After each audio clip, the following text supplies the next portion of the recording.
two-part question. Ji. First about Pawan Kalyan. Yesterday we witnessed, in fact, all the channels. उसका जवाब मैं तेलुगु में देना चाहता हूँ. Yeah, you can choose whatever language. But I just wanted to understand, Pawan Kalyan in fact specifically names BRS. He says that BRS has changed its name from TRS. They have constituted party unit in Andhra Pradesh. While they have constituted party unit in Andhra Pradesh, now they are opposing Janasena activities in Telangana. Where did we oppose it? Where did we oppose it? That's what Pawan Kalyan says. It has. He didn't say it, by the way. Don't put words in his mouth. No, He didn't say it. He has mentioned BRS. He has not mentioned BRS at all. He did not say it. Let me answer Yes. your question first. Let me answer this question first. See, తెలుగులో చెప్తాను, మీకు కూడా కొద్దిగా తెలుగు వస్తుంది కాబట్టి. See, ఈ దేశంలో ఏ నాయకుడైనా ఏ నాయకురాలైనా ఒక పార్టీ పెట్టవచ్చు. పార్టీ పెట్టి ఎక్కడైనా పోటీ చేయవచ్చు. ఏ ప్రాంతంలో అయినా ఏ రాష్ట్రంలో అయినా నిరభ్యంతరంగా పోటీ చేయొచ్చు. ప్రజాస్వామ్య భారతదేశంలో అది అందరికీ ఉన్న హక్కు, రాజ్యాంగం ఇచ్చిన హక్కు, బాబాసాహెబ్ అంబేద్కర్ ఇచ్చిన హక్కు, అందులో ఏం అనుమానం అక్కర్లేదు.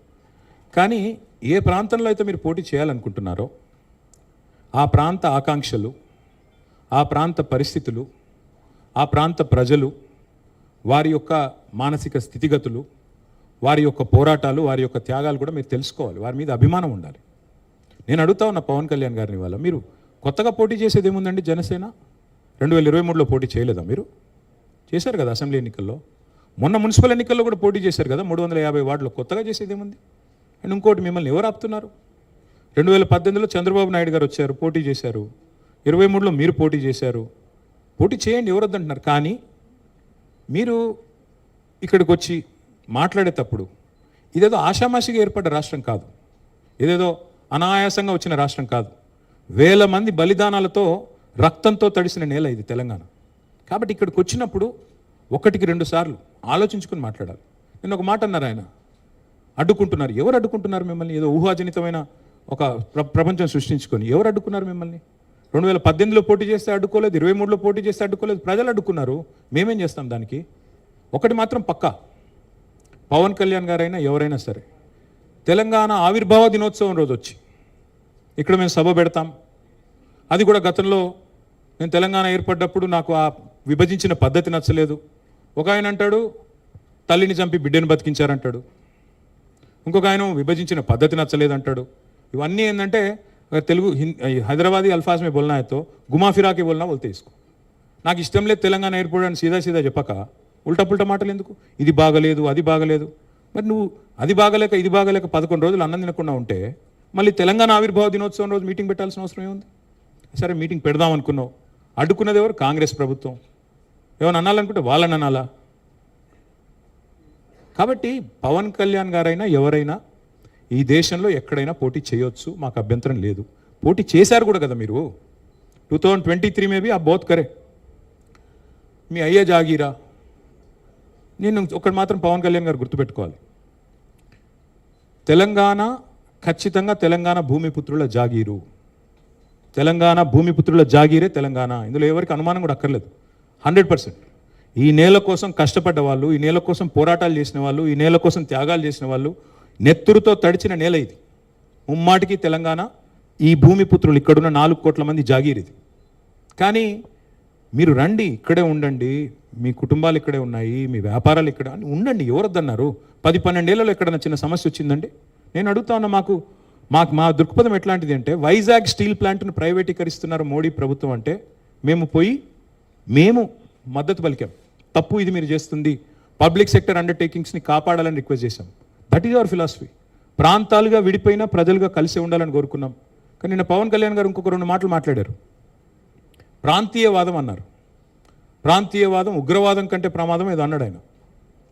నేను వారికి గుర్తు చేస్తా ఉన్న, ప్రాంతీయవాదం అంటే మరి పొట్టి శ్రీరాములు గారు 58 రోజుల పాటు ఆత్మ బలిదానం చేసుకున్నారే, పోరాటం చేసి మద్రాస్ ప్రెసిడెన్సీ నుంచి వేర్పడి తెలుగు రాష్ట్రం కావాలి, లింగ్విస్టిక్ బేసిస్గా రాష్ట్రాలు ఏర్పడాలి అనే ఒక ఆకాంక్షతో వారు ఏదైతే పోరాటం చేశారో, లింగ్విస్టిక్ బేసిస్కి వారికి సంబంధం లేదు, మద్రాస్ నుంచి ఆంధ్ర రాష్ట్రం వేరుపడాలని పొట్టి శ్రీరాములు గారు 58 రోజులు నిరాహారదీక్ష చేశారు. అది కూడా ప్రాంతీయవాదం అంటారా?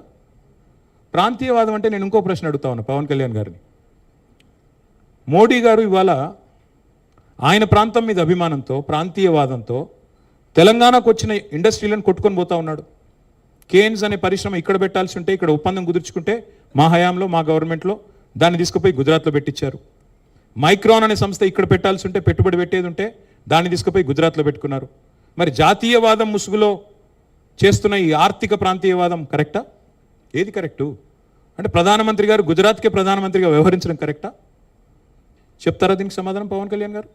కాబట్టి ప్రాంతీయవాదం ఇంకో మాట చాలా విచిత్రమైన మాట అన్నారు నిన్న ఆయన. ఇంకొన్ని రోజులు అయితే జనగణమన పాడరు. మాకు జనగణమన మాకు నేర్పించాల్సింది ఏం లేదు. దేశభక్తి గురించి మాకు పవన్ కళ్యాణ్ గారి దగ్గర పాఠాలు నేర్చుకోవాల్సిన అవసరం లేదు. ఈ నేల ఆనాడు నిజాం సర్కార్కు వ్యతిరేకంగా పోరాటం చేసిన నేల, కమ్యూనిస్టులు కదం దొక్కిన నేల ఇది. కాబట్టి మాకు పోరాటాలు కొత్త కాదు, మాకు యుద్ధాలు కొత్త కాదు, త్యాగాలు కొత్త కాదు. మాకు వాటి గురించి జాతీయ భావన ఉంది. ఇక్కడ దేశాన్ని గౌరవించే సంస్కృతి ఉంది. We contribute to the nation. We are less than 3% of India, but we contribute to 5% of India's GDP. So we don't need any kind of moral lectures or moral policing from. వారు ఆంధ్రప్రదేశ్ ఉప ముఖ్యమంత్రిగా వారిని గౌరవిస్తాం. వారిని ఆంధ్రప్రదేశ్ ఉప ముఖ్యమంత్రిగా డెఫినెట్గా గౌరవిస్తాం. ఒక కళాకారుడిగా, ఒక నటుడిగా అభిమానిస్తాం. ఒక సోదరుడిగా ఇంటికి వస్తే బిర్యానీ పెడతా, హైదరాబాదీ బిర్యానీ పెడతా. కానీ వచ్చి మా సెక్రటేరియట్లో కూర్చొని పెత్తనం చేస్తాము మా రాజకీయాల్లో. మరి ఇంకా మొన్ననే కదా వేరుపడ్డది, ఇంత కష్టపడి 60 ఏళ్ళు పోరాటం చేసి మొన్న వేరుపడ్డాం 2014లో.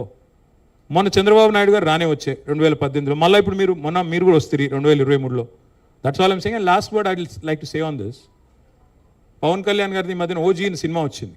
I would like to remind my brother Pawan Kalyan, we have a Telangana OG KCR. ఇక్కడ మా కేసీఆర్ గారు ఉన్నారు, ఆయన చాలు మాకు. He will take care of us, he will take care of the state and our issues. A supplementary. Yeah, Ratna, I can ask about- please. Sir, if I can take a भाई Yeah, Ratna. Yes ma'am. अरे mic तो दो यार.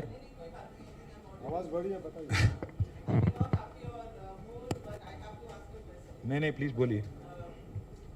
You almost said the Ramayana and Ram and Sita, but the charge from BRS, from the Congress is that the BRS has left the state high and dry completely, that they have to pay 95,000 crores. I'm saying this question